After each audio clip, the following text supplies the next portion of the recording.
Bonjour et bienvenue au message de lumière de la famille Myriam. Aujourd'hui, j'ai beaucoup aimé la liturgie, mais particulièrement toutes ces petites antiennes qui parcourent ces textes de la liturgie d'aujourd'hui. Alors, tous ces petites antiennes sont sous le signe de la lumière.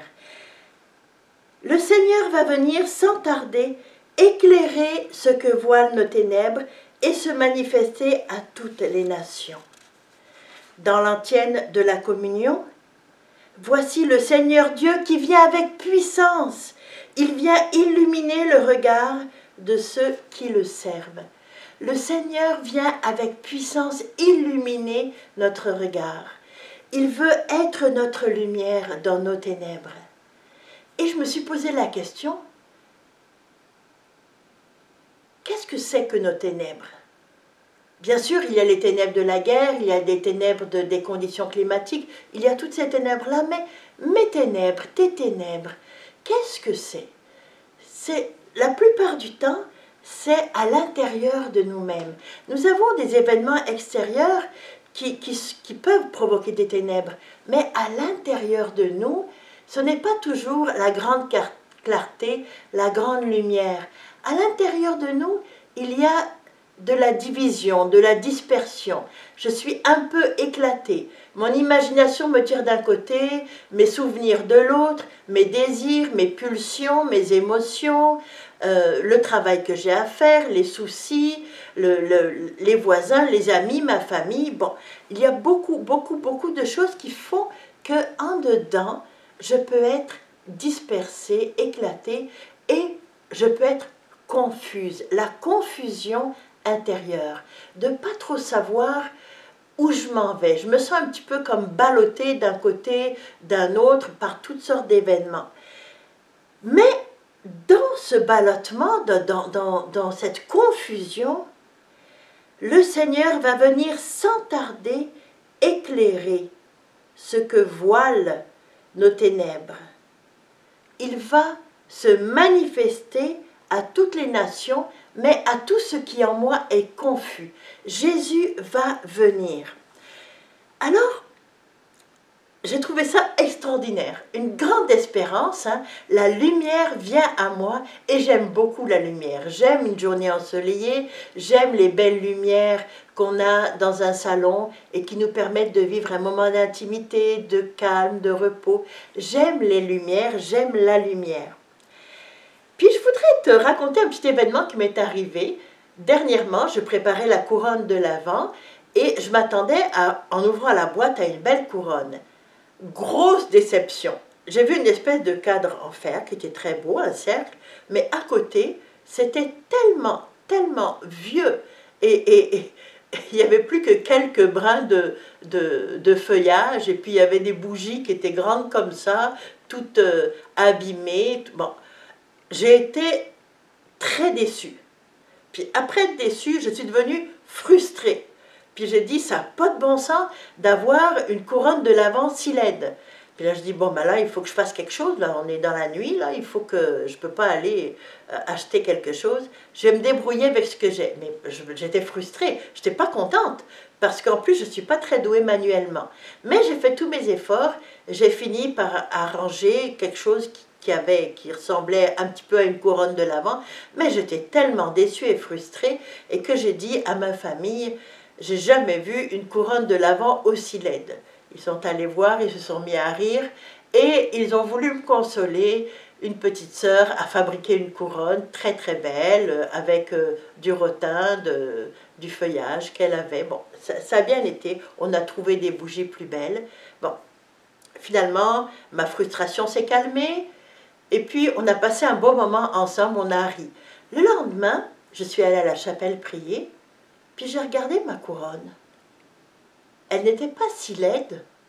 Au contraire, elle était, c'est pas la plus belle couronne du monde, mais elle était plus que présentable, même avec des bougies petites, même arrangées comme j'avais pu. C'était beau.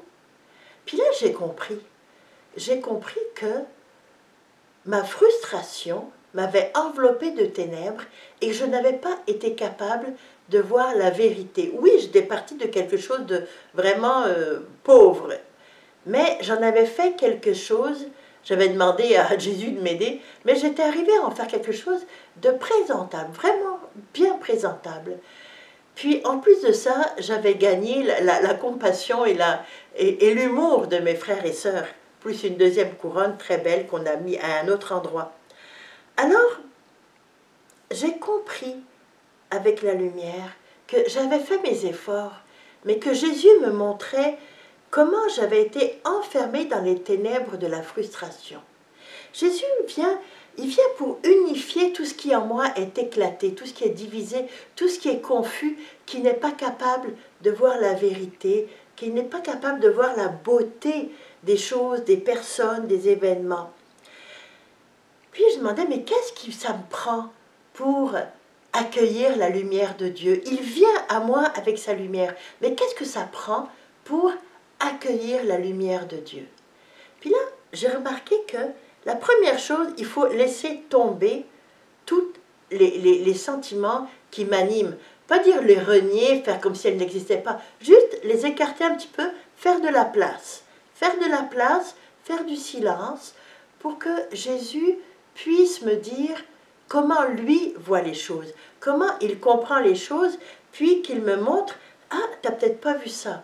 Ah, tu vois, tu n'avais pas vu que ta couronne était belle. Là, je viens te montrer que maintenant, elle n'était pas très belle au début, mais là, maintenant, elle est plus que convenable. » Alors, il faut que je fasse un silence intérieur pour rencontrer Jésus.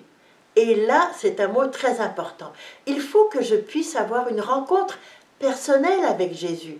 Pas juste d'essayer d'avoir des règles ou des recettes pour avoir une vraie lumière. Non, une rencontre avec Jésus qui va me montrer des choses.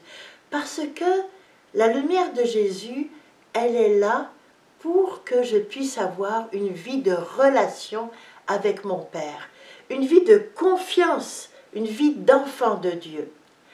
Puis Jésus, lui, il va me partager sa vie et sa manière de vivre. Ça va me demander d'être dépendante de Jésus, de lui faire confiance. Puis ça va me demander d'accueillir sa lumière, mais aussi de la manifester. Parce que ma vie d'enfant de Dieu n'est pas complète si je garde juste la lumière pour moi.